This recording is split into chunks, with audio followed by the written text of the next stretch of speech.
D.H. Lawrence's Lady Chatterley's Lover, Chapter 2.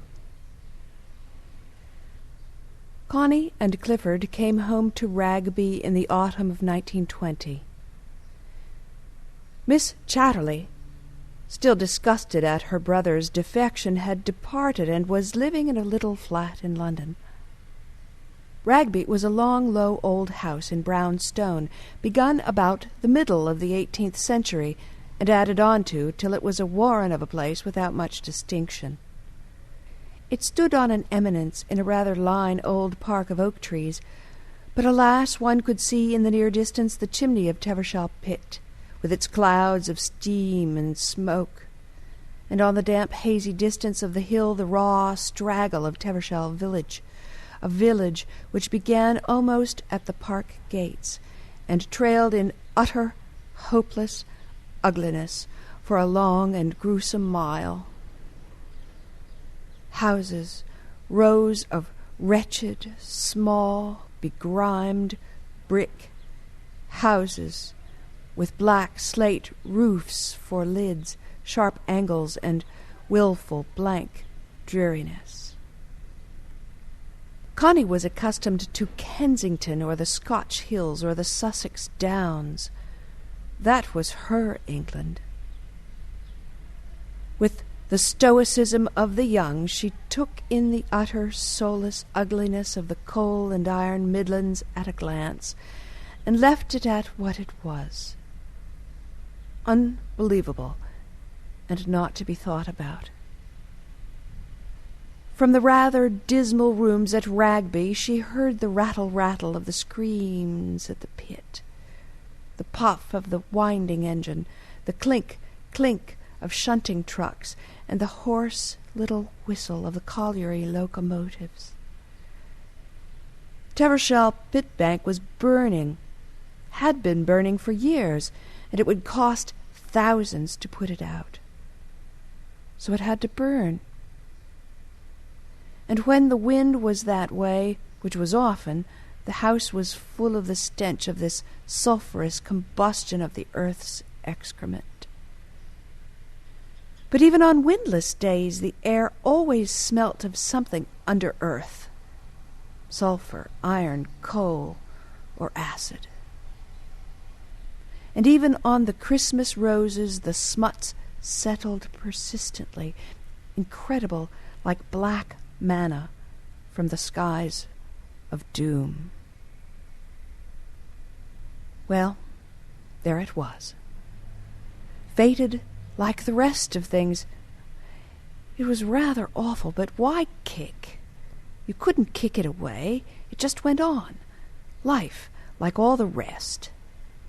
On the low dark ceiling of cloud at night red blotches burned and quavered, dappling and swelling and contracting like burns that give pain. It was the furnaces. At first they fascinated Connie with a sort of horror. She felt she was living underground. Then she got used to them, and in the morning it rained. Clifford professed to like Ragby better than London. This country had a grim will of its own, and the people had guts. Connie wondered what else they had. Certainly neither eyes nor minds. The people were as haggard, shapeless, and dreary as the countryside, and as unfriendly. Only there was something in their deep-mouthed slurring of the dialect, and the thresh of their hobnailed pit boots as they trailed home in gangs on the asphalt from work, that was terrible and a bit mysterious. There had been no welcome home for the young squire, no festivities, no deputation, not even a single flower. Only a dank ride in a motor car up a dark, damp drive, burrowing through gloomy trees, out to the slope of the park where grey, damp sheep were feeding, to the knoll where the house spread its dark brown facade, and the housekeeper and her husband were hovering like unshore tenants on the face of the earth, ready to stammer a welcome. There was no communication between Ragby Hall and Tevershall village. None. No caps were touched, no curtsies bobbed. The colliers merely stared. The tradesmen lifted their caps to Connie as to an acquaintance, and nodded awkwardly to Clifford. That was all.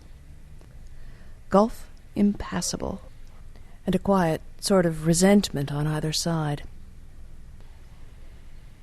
At first, Connie suffered from the steady drizzle of resentment that came from the village. Then she hardened herself to it, and it became a sort of tonic, something to live up to. It was not that she and Clifford were unpopular. They merely belonged to another species altogether from the colliers. Gulf impassable, breach indescribable, such as is perhaps non-existent south of the Trent. But in the Midlands and the industrial North, Gulf impassable, across which no communication could take place. You stick to your side, I'll stick to mine. A strange denial of the common pulse of humanity. Yet the village sympathized with Clifford and Connie in the abstract. In the flesh it was, "You leave me alone," on either side. The rector was a nice man of about 60, full of his duty, and reduced personally almost to a nonentity by the silent, "You leave me alone" of the village. The miners' wives were nearly all Methodists. The miners were nothing. But even so much official uniform as the clergyman wore was enough to obscure entirely the fact that he was a man like any other man. No, he was Mester Ashby, a sort of automatic preaching and praying concern.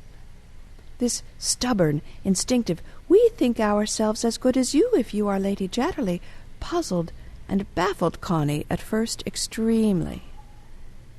The curious, suspicious, false amiability with which the miners' wives met her overtures, the curiously offensive tinge of, "Oh, dear me, I am somebody now with Lady Chatterley talking to me, but she needn't think I'm not as good as her for all that," which she always heard twanging in the women's half-fawning voices, was impossible. There was no getting past it. It was hopelessly and offensively non-conformist. Clifford left them alone, and she learnt to do the same. She just went by without looking at them, and they stared as if she were a walking wax figure. When he had to deal with them, Clifford was rather haughty and contemptuous. One could no longer afford to be friendly. In fact, he was altogether rather supercilious and contemptuous of anyone not in his own class. He stood his ground without any attempt at conciliation. And he was neither liked nor disliked by the people. He was just part of things, like the pit bank and Ragby itself. But Clifford was really extremely shy, and self-conscious now he was lamed. He hated seeing anyone except just the personal servants, for he had to sit in a wheeled chair or a sort of bath chair.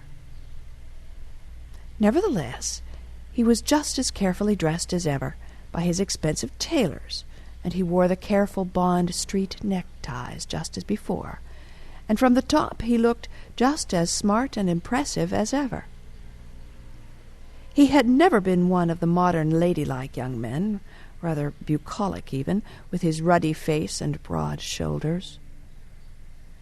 But his very quiet, hesitating voice, and his eyes, at the same time bold and frightened, assured and uncertain, revealed his nature. His manner was often offensively supercilious, and then again modest and self-effacing, almost tremulous.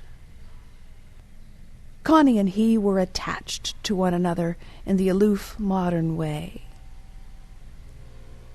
He was much too hurt in himself, the great shock of his maiming, to be easy and flippant. He was a hurt thing, and as such Connie stuck to him passionately.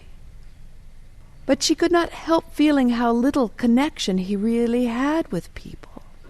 The miners were, in a sense, his own men. But he saw them as objects rather than men, parts of the pit rather than parts of life, crude, raw phenomena rather than human beings along with him. He was, in some way, afraid of them. He could not bear to have them look at him now he was lame, and their queer, crude life seemed as unnatural as that of hedgehogs. He was remotely interested, but like a man looking down a microscope or up a telescope. He was not in touch. He was not in actual touch with anybody, save traditionally with Ragby and through the close bond of family defense with Emma. Beyond this, nothing really touched him. Connie felt that she herself not really touch him. Perhaps there was nothing to get at ultimately, just a negation of human contact. Yet he was absolutely dependent on her. He needed her every moment. Big and strong as he was helpless. He could wheel himself about in a wheeled chair, and he had a sort of bath chair with a motor attachment in which he could puff slowly round the park. But alone, he was like a lost